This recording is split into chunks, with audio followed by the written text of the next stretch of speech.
Assalamualaikum warahmatullahi wabarakatuh. Di sini kami kelompok 5 yang terdiri dari saya sendiri, Devian Nikmatul Lail, NIM 112.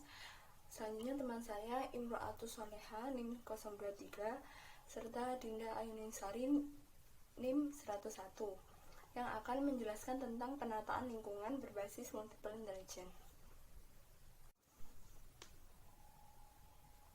Yang pertama, saya akan menjelaskan tentang penataan lingkungan berbasis multiple intelligence. Nah, bagi kebanyakan orang, kata ruang kelas merupakan gambaran di mana siswa duduk di meja membentuk barisan rapi, serta guru yang berada di depan ruang kelas di samping papan tulis. Tentu saja itu merupakan salah satu cara untuk mengatur ruangan kelas. Akan tetapi tidak berarti ini menjadi satu-satunya cara yang terbaik. Nah, periode usia PAUD merupakan masa peka seorang anak, di mana pada masa itu anak akan memiliki fisik serta psikis yang pas untuk menerima rangsangan-rangsangan dari lingkungan untuk perkembangan anak. Maka dari itu perlu penataan lingkungan yang baik agar perkembangan anak dapat berjalan dengan semestinya sesuai usia anak. Selanjutnya saya akan menjelaskan tentang MI dan faktor ekologis dalam pembelajaran. Nah, paling tidak, teori MI ini menyediakan tempat yang dapat digunakan pendidik untuk melihat beberapa faktor ekologis penting dalam pembelajaran. Nah, setiap kecerdasan sendiri menyediakan konteks untuk mengajukan beberapa pertanyaan tentang faktor-faktor di kelas yang mendorong atau bahkan mengganggu pembelajaran, dan faktor-faktor yang tidak ada di ruangan kelas yang dapat dimasukkan untuk memudahkan siswa. Nah, contohnya yaitu pada kecerdasan linguistik kita bisa melihat apakah lingkungan tersebut cocok untuk anak. Dengan contohnya beberapa pertanyaan, bagaimana kata-kata yang diucapkan guru di dalam kelas, apakah kata-kata yang digunakan oleh guru terlalu rumit atau terlalu sederhana untuk tingkat kekurangan siswa, seperti itu. Nah, selanjutnya contohnya pada kecerdasan spasial. Nah, kita dapat melihat apakah lingkungan tersebut sesuai untuk anak dari beberapa contoh pertanyaan, seperti apakah ruangan itu menarik bagi mata, misalkan apakah ruangan tersebut ditata seperti halnya sifat anak yang menyukai gambar-gambar, seperti itu. Yang selanjutnya kita dapat melihat dari kecerdasan kinestetik tubuh anak. Nah, kita dapat melihat dari apakah siswa menghabiskan sebesar waktunya untuk duduk di meja, atau apakah siswa tersebut diberi kesempatan untuk mengeksplor seluruh hal yang berada di ruangan kelas tersebut. Nah, dari jawaban pertanyaan tadi akan memberikan komentar yang jitu pada kualitas lingkungan belajar yang tersedia bagi siswa di sekolah. Nah, jika jawaban secara konsisten condong ke sisi negatif dari buku besar ekologi, maka pembelajaran cenderung mengalami gangguan signifikan. Nah, bahkan jika siswa masuk kelas bisa mau dan bersemangat untuk belajar. Di sisi lain, apabila jawabannya cenderung ke arah positif, maka akan meningkatkan kemauan belajar anak ketika di dalam kelas. Nah, selanjutnya yakni ada pusat kegiatan MI. Nah, selain jenis faktor ekologi yang saya sebutkan tadi, ada aplikasi yang lebih spesifik dari teori MI ke lingkungan kelas. Hal ini fokus pada pengorganisasian kelas sedemikian rupa sehingga bidang didedikasikan untuk kecerdasan khusus. Jadi maksudnya di mana penataan lingkungan sekolah anak dibuat untuk ramah kecerdasan bagi anak. Jadi setiap kecerdasan memiliki pusat kegiatannya sendiri. Jadi hal tersebut dapat memperluas parameter untuk siswa eksplorasi di setiap kecerdasan. Nah, di sini ada pusat kegiatan permanen terbuka. Nah, pusat kegiatan permanen terbuka tersebut dibuat berdasarkan masing-masing kecerdasan. Contohnya yaitu pada kecerdasan linguistik. Nah, guru dapat membuat sudut buku atau area perpustakaan di mana dalam satu sudut ruangan guru menyediakan buku-buku cerita, entah itu buku bergambar. Jadi di situ anak dapat mengembangkan kecerdasan linguistiknya dengan berada di sudut tersebut. Yang selanjutnya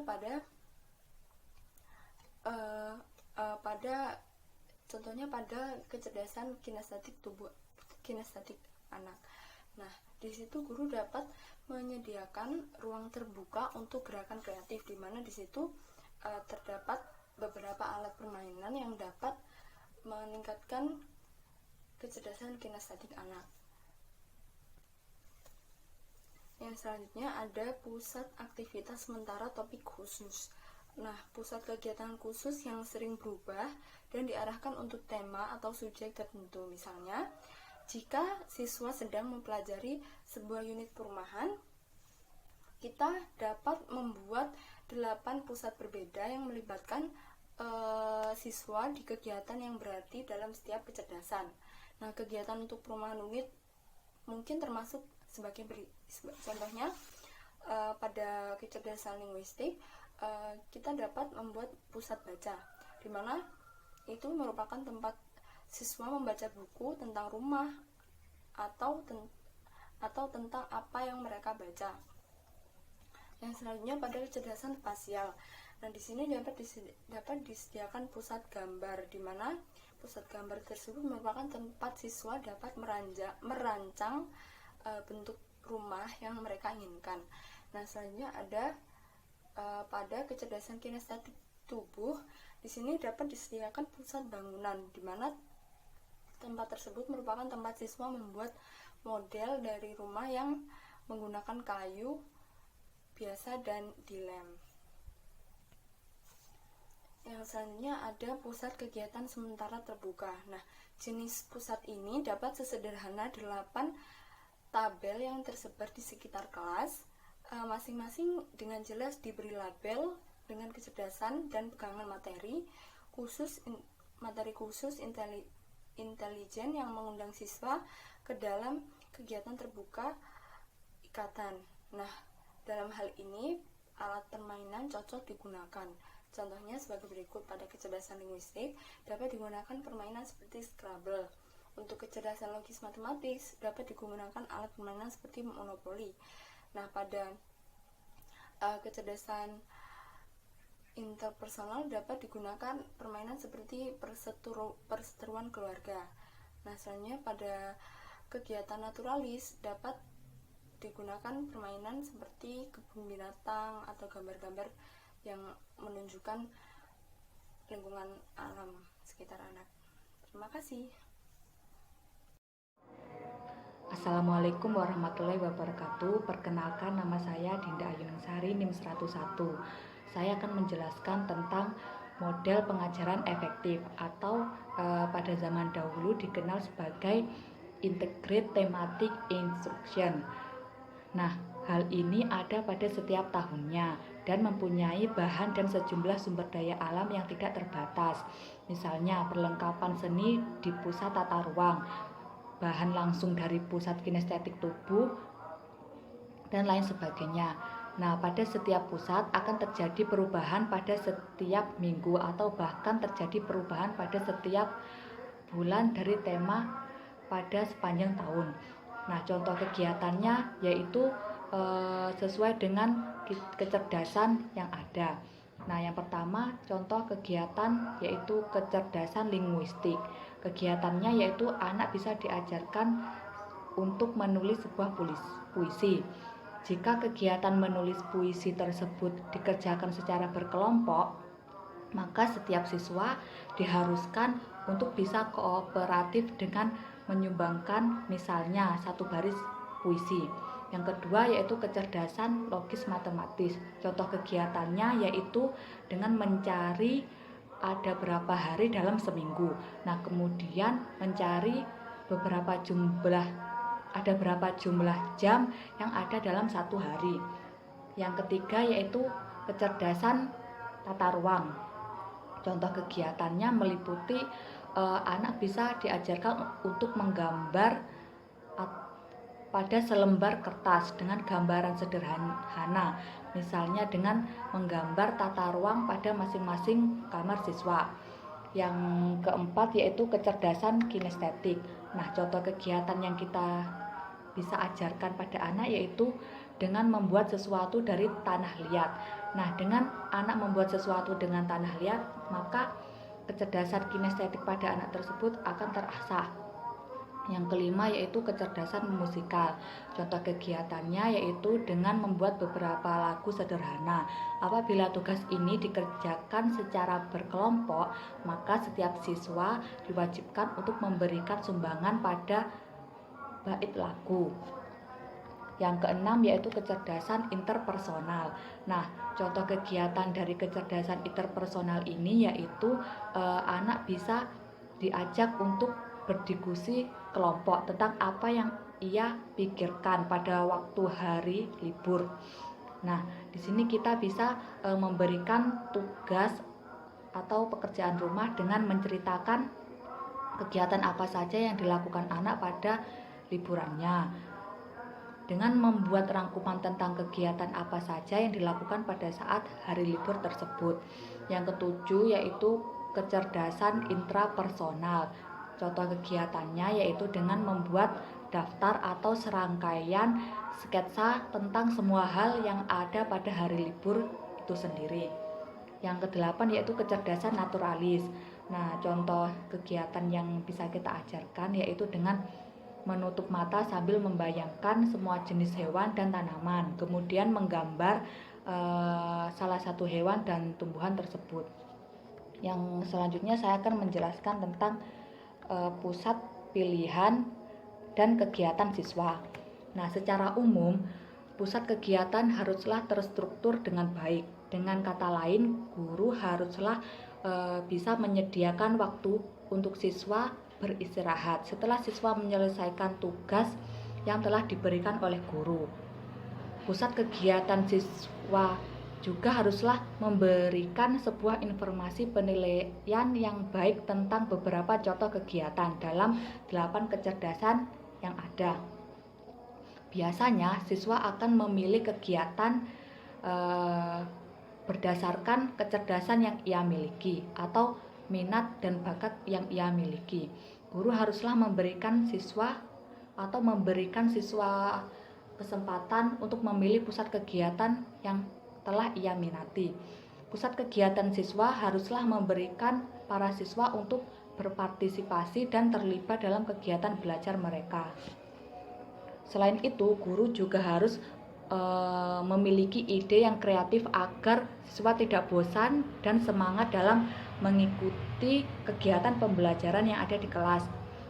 Teori multiple intelligence ini memungkinkan Anda untuk menyusun pusat kegiatan siswa dengan mengaktifkan beberapa potensi dalam pembelajaran siswa. Selanjutnya saya akan menjelaskan tentang pusat kegiatan melampaui kegiatan menulis, membaca untuk memenuhi syarat pusat multiple intelligence, yaitu yang pertama untuk studi lebih lanjut. Hal-hal yang bisa kita lakukan yaitu dengan melakukan survei lingkungan kelas dengan menggunakan beberapa pertanyaan yang ada pada LKS. Yang kedua yaitu dengan menyiapkan pusat kegiatan multiple intelligence di kelas Anda. Yang ketiga untuk memperkenalkan ide pusat kegiatan ke kelas Anda. Nah, selanjutnya pilih topik yang memiliki muatan emosional pada setiap orang yang memiliki pengalaman.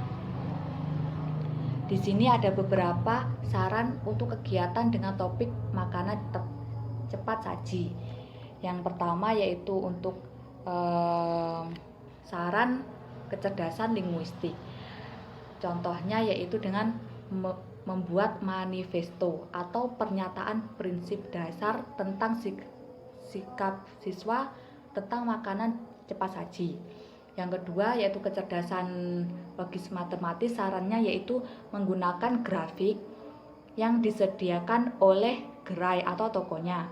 Yang ketiga yaitu untuk kecerdasan spasial, sarannya yaitu buatlah mural yang berkaitan dengan makanan cepat saji. Yang keempat yaitu kinestetik, dengan saran latihlah sandiwara tubuh tentang kebiasaan memakan makanan cepat saji.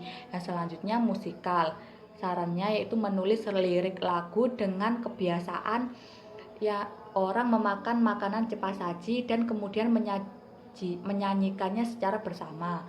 Yang selanjutnya interpersonal, yaitu mendiskusikan dengan beberapa kelompok tentang kebiasaan memakan makanan cepat saji. Yang selanjutnya interpersonal, sarannya yaitu memikirkan berbagai pertanyaan. Yang terakhir yaitu kecerdasan naturalis. Nah, saran yang bisa kita berikan yaitu dengan membuat daftar bahan makanan yang terbuat dari hewan maupun tumbuhan. Assalamualaikum warahmatullahi wabarakatuh. Saya Imro'atus Sholihah NIM 023 akan memaparkan materi manajemen fisik kelas berbasis multiple intelligence. Yang pertama ada prinsip dasar penataan kelas yang efektif. Untuk berjalannya proses pembelajaran yang efektif dan optimal, maka ada beberapa cara yang harus dilakukan atau diperhatikan oleh guru. Yaitu yang pertama, kurangi kepadatan di tempat lalu lalang. Gangguan dapat terjadi di daerah yang sering dilewati, seperti meja guru, bangku siswa, lalu ada juga tempat penyimpanan pensil atau buku seperti rak-rak yang ada di dalam kelas. Nah, pisahkan area ini sejauh mungkin dan pastikan juga area ini mudah diakses oleh siswa maupun oleh guru. Lalu yang kedua ada pastikan bahwa guru dapat dengan mudah melihat semua siswa. Maka di sini bangku atau tempat duduk siswa harus diatur sebaik mungkin agar pandangan guru ke siswanya itu mudah, sehingga proses mengamati guru terhadap siswa itu juga lebih optimal.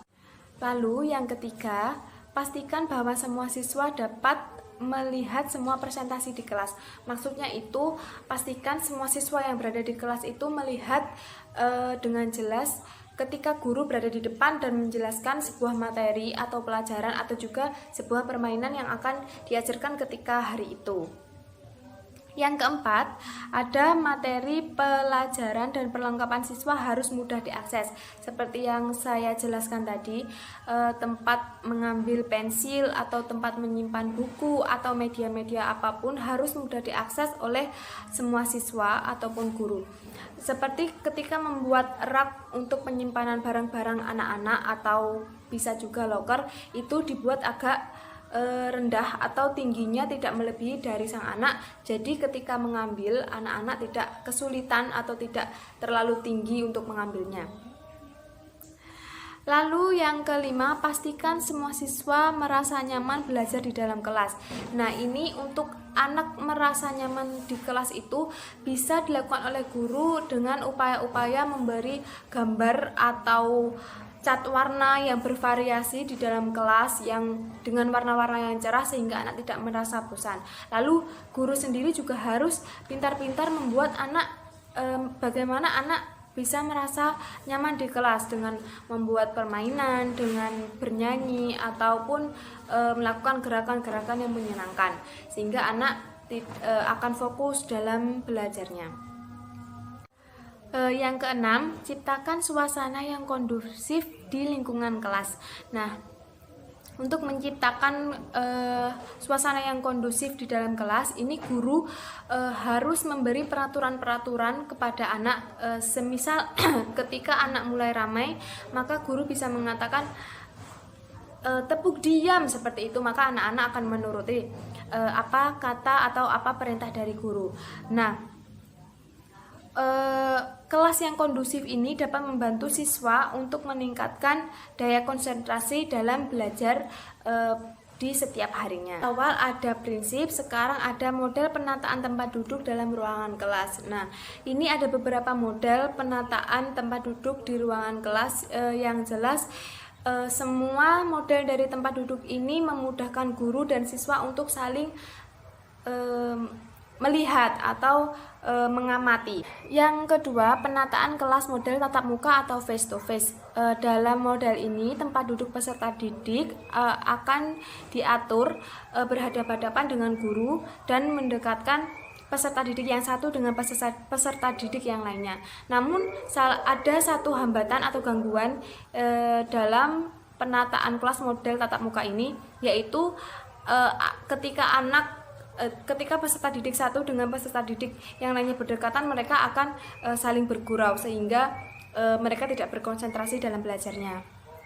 Lalu yang ketiga ada penataan kelas model offset.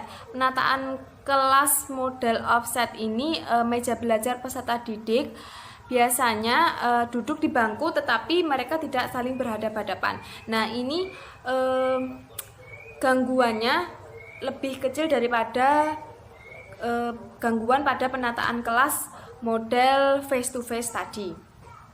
Lalu yang keempat ada penataan kelas model seminar.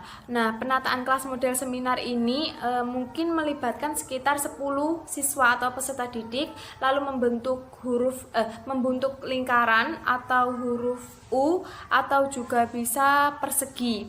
Nah, model ini bertujuan untuk memudahkan siswa menyerap lebih optimal atau lebih baik apa yang disampaikan oleh guru ketika proses pembelajaran. Yang terakhir ada penataan kelas model cluster. Penataan kelas model cluster ini ditandai dengan beberapa siswa sekitar 4 atau 8 anak yang belajar dalam satu kelompok kecil. Penataan kelas model cluster ini, anak akan membentuk lingkaran kecil. Nah, itu biasanya dipakai untuk anak berdiskusi atau menghasilkan atau mengerjakan karya-karya ilmiah, seperti membuat sesuatu dari malam atau sesuatu dari tanah atau yang lain sebagainya, seperti apa yang diperintahkan oleh guru. Itu dia pemaparan materi dari saya. Selanjutnya sesi tanya jawab. Yang pertama, saya akan menjawab pertanyaan dari Devi Yauma, NIM 033. Pertanyaannya yaitu, bagaimana penataan lingkungan berbasis MI di PAUD yang efisien untuk menstimulasi kecerdasan jamaah anak? Nah, saya akan mencoba menjawab. Untuk penataan lingkungan kelas berbasis MI yang dapat menstimulasi kecerdasan anak itu kita harus memperhatikan faktor pendorong dan faktor penghambat, juga prinsip-prinsip, lalu masalah apa, kendala apa yang dialami oleh anak. Lalu dengan begitu, ketika guru sudah mengetahui masalah apa atau kendala-kendala apa yang dialami oleh anak, maka guru bisa menentukan media belajar atau proses pembelajaran ataupun juga teknik pembelajaran yang sesuai dengan masalah yang dihadapi oleh anak tersebut. Nah, juga guru harus membuat permainan atau pembelajaran yang dapat mengasah setiap kecerdasan anak. Pertanyaan kedua dari Devi Putri Diah Kumalasari, NIM 086. Pertanyaannya, pada makalah Anda terdapat faktor strategi pembelajaran, salah satunya pusat permainan terbuka. Di sana sekolah menyediakan tempat dan alat pembelajaran. Yang saya tanyakan, bagaimana menurut Anda jika ada sekolah yang masih belum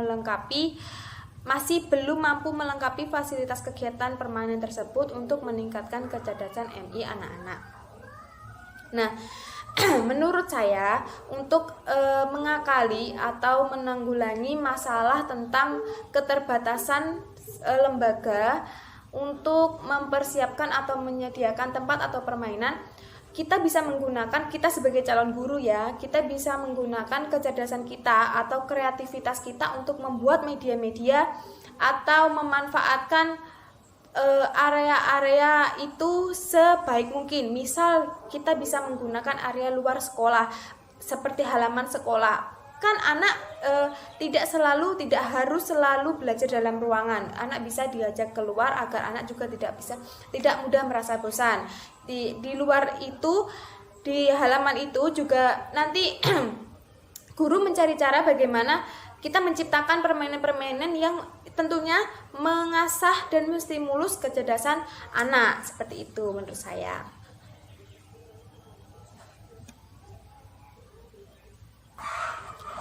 Yang ketiga, saya akan menjawab pertanyaan dari Ana Rizka Khoiriyah, NIM 011.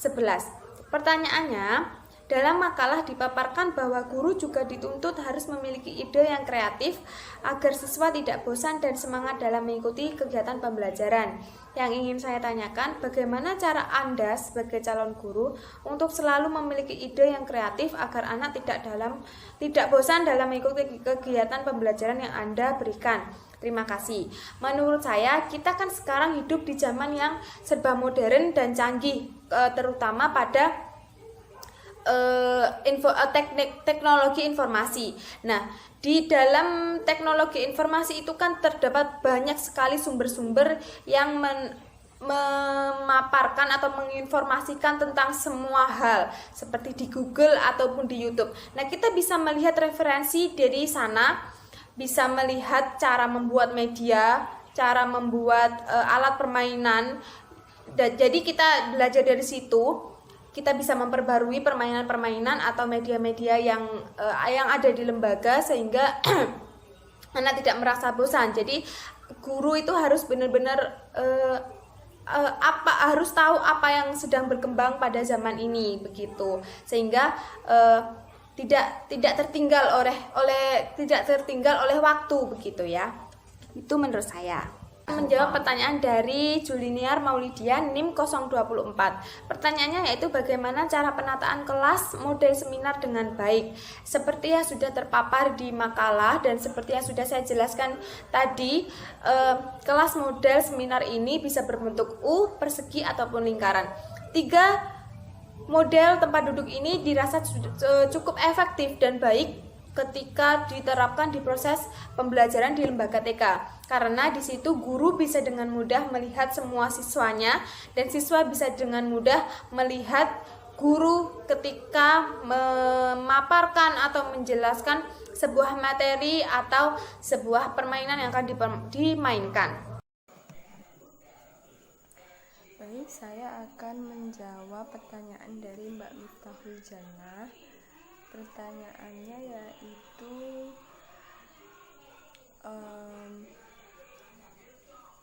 jelaskan beberapa faktor ekologi pembelajaran itu seperti apa dan berikan contohnya. Nah, baik, saya akan menjawab. Jadi maksud dari faktor ekologis pembelajaran yaitu faktor yang mempengaruhi kegiatan pembelajaran seperti lingkungan. Dalam makalah kelompok kami terdapat pertanyaan yang dapat mengetahui kualitas lingkungan belajar bagi siswa di sekolah. Nah, beberapa pertanyaan itu berfungsi untuk mengetahui apakah kualitas lingkungan belajar anak sudah baik atau belum. Nah, untuk mempermudah kita untuk mengetahui apakah lingkungan belajar anak sudah baik, kita dapat menggunakan beberapa kecerdasan multiple intelligence. Contohnya, pada kecerdasan visual spasial, kita bisa melihat apakah lingkungan tersebut dapat menarik minat belajar anak atau malah membosankan dan mengganggu secara visual. Contohnya seperti apakah warna cat yang digunakan di ruangan kelas itu sudah sesuai menarik minat anak untuk belajar atau belum.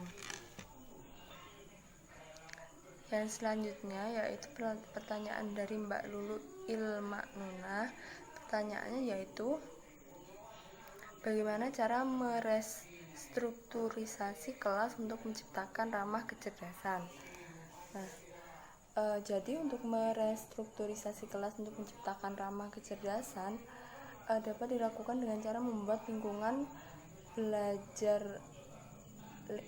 lingkungan kelas agar dapat mengembangkan kecerdasan anak. Contohnya untuk kecerdasan kinestetik, kelas dapat ditata dengan posisi meja dan kursi yang tidak terlalu rapat agar tidak mengganggu ketika anak ingin bergerak aktif, mengeksplor seluruh hal yang berada di lingkungan kelas. Yang selanjutnya saya akan menjawab pertanyaan dari Mbak Salsabila Firdaus. Pertanyaannya yaitu, apa perbedaan dari pusat kegiatan permanen terbuka dengan pusat kegiatan sementara terbuka? Mengapa di kegiatan permanen tidak memakai permainan dan di kegiatan sementara memakai permainan? Nah, jadi perbedaan dari kegiatan permanen terbuka dan kegiatan sementara terbuka yaitu, untuk kegiatan permanen terbuka ini meliputi kegiatan dengan menggunakan fasilitas yang disediakan oleh sekolah. Seperti pada kecerdasan linguistik, sekolah dapat menyediakan ruangan atau sudut-sudut buku di mana di sudut tersebut terdapat buku-buku bacaan yang dapat digunakan anak untuk melatih kecerdasan linguistik anak. Lalu untuk kegiatan sementara terbuka yaitu kegiatan yang lebih menggunakan alat-alat permainan. Contohnya pada kecerdasan logis matematis dapat menggunakan permainan seperti ular tangga yang dapat dikreasikan oleh guru. Terima kasih. Untuk sesi selanjutnya saya akan menjawab pertanyaan dari Mbak Miftahul, yaitu pertanyaannya adalah sebagai berikut. Teori multiple intelligence menjelaskan tempat yang dapat digunakan pendidik untuk melihat beberapa faktor ekologis. Faktor ekologis penting dalam pembelajaran. Nah, jelaskan faktor ekologi itu seperti apa dan berikan contohnya. Nah, saya akan menjawab pengertian ekologi itu sendiri yaitu ilmu yang mempelajari tentang interaksi makhluk hidup dengan lingkungannya. Faktor ekologi pembelajaran yaitu faktor di mana siswa dapat berinteraksi dengan lingkungan belajarnya. Contohnya interaksi siswa dengan hewan jinak seperti kelinci. Yang selanjutnya saya akan menjawab pertanyaan dari Mbak Rika Wahyuni NIM 038.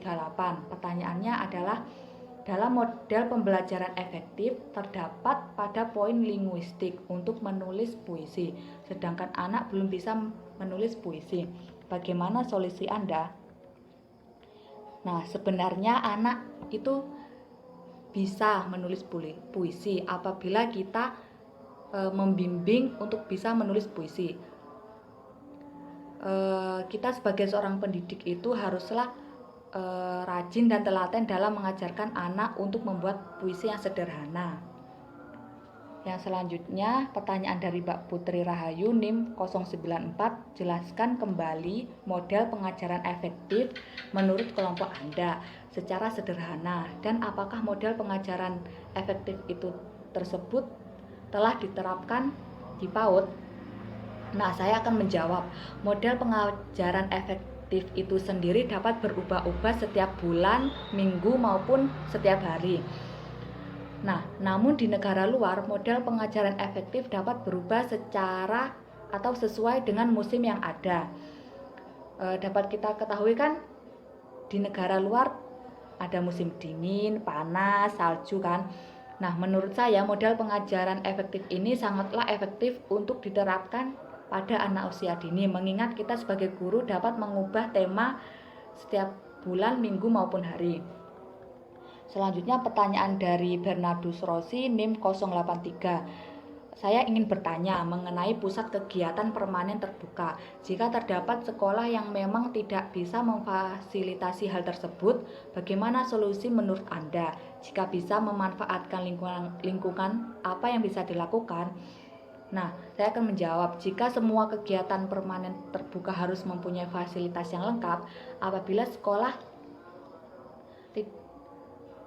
Apabila sekolah hanya mempunyai fasilitas yang sedikit, maka tugas guru di sini adalah harus bisa sekreatif mungkin untuk membuat fasilitas dari bahan yang sederhana dan ramah lingkungan.